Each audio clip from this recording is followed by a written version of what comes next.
Ջորջ Ալին է։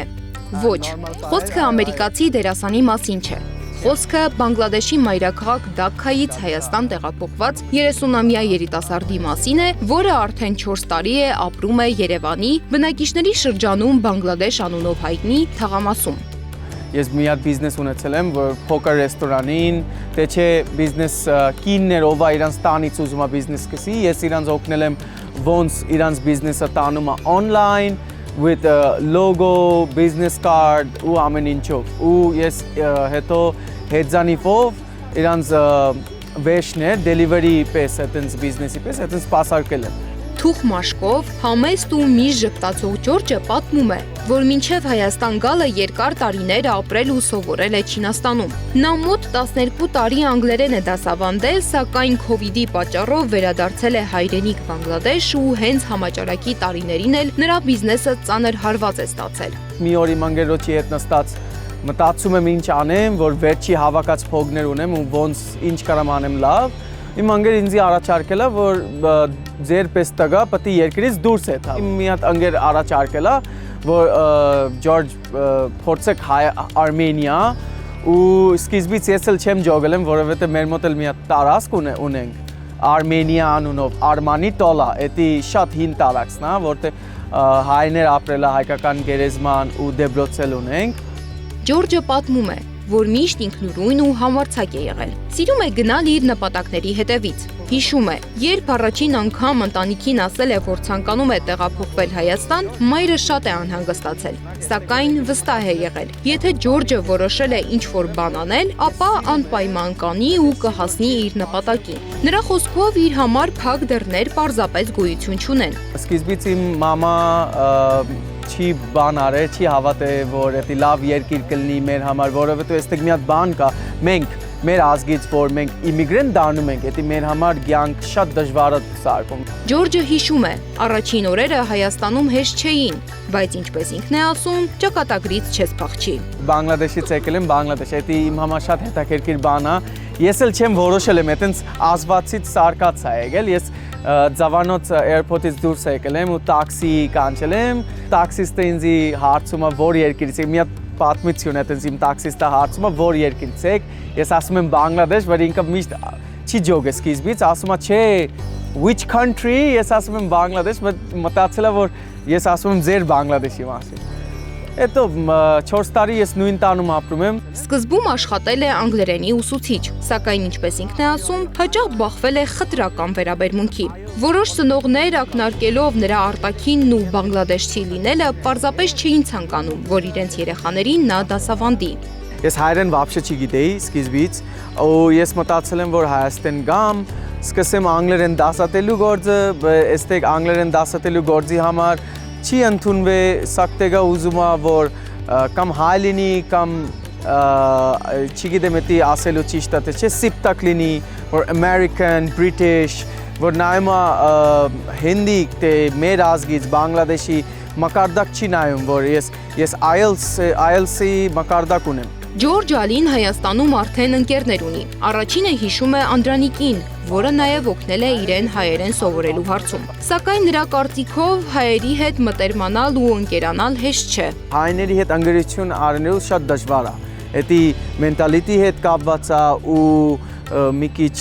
իգոյի հետ կապված է, որ հայն էլ շատ մեծ ազգ է եկել, ու թագավոր ազգ է եկել մենք։ Նա ասում է, հաճախ իրեն շփոթում են հնդիկների հետ։ Շեշտում է, թեև արտաքինով կարող են նման լինել, սակայն իրենք բանգլադեշցիներ են, խոսում են բանգալերեն եւ ունեն սեփական պատմություն ու ինքնություն։ Ամեն հոգի վերայց հոտ չի գալիս, ամեն հոգի փնտի չի,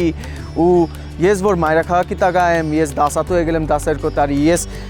ինձ կարամ պահեմ նորմալ, բայց ես ամեն անգամ չեմ կարա թանկ շորով աշխատեմ, որովհետեւ մեր գործը вообще ուրիշ է։ Թեև շատ է կարոտում ուսուցչի իր աշխատանքը, բայց ստիպված է եղել դադարեցնել դասավանդելը։ Ես այստեղ զբաղվում եմ իմ բիզնեսով, ես իմ գլխի տեր եմ։ Ես այստեղ մակրոթիոնի մասին սպասարկում եմ տարբեր շենքում, տարբեր օբյեկտներում, ռեստորան, շարմանոցի հետ,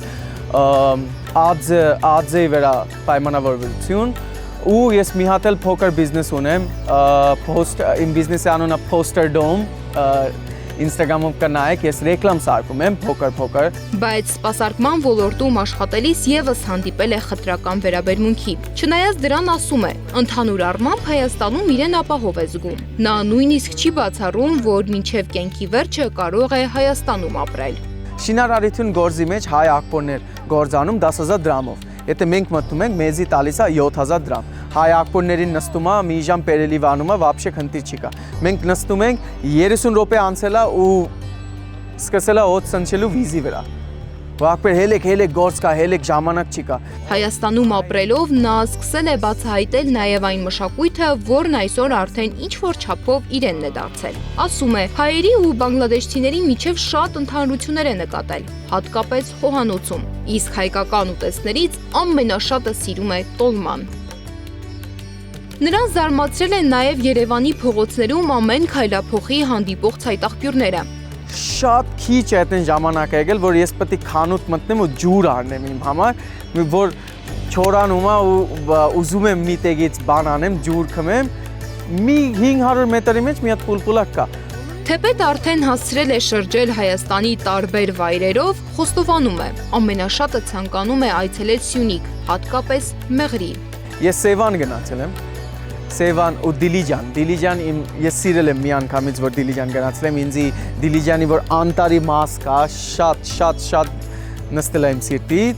Հայ աղջիկների մասին խոսում է հիացմունքով, բայց ասում է, դեռ ամուսնանալու մասին չի մտածում։ Տղամարդ եմ, ուզում եմ, բայց ճիշտ ասած ես չեմ ուզում խնդիր դառնամ ուրիշ մարդի համար, որովհետև հիմա եթե այս պահին ազգի հետ կապ չունի, եթե նորմալ մի հատ աղջիկի հետ ես ամուսնանամ, այս աղջիկին ես այդպես պետք է պահեմ, որպես իրանց պապա իրանց պահել է, որ աղջիկներին իրանց պապայի թագրուհի է։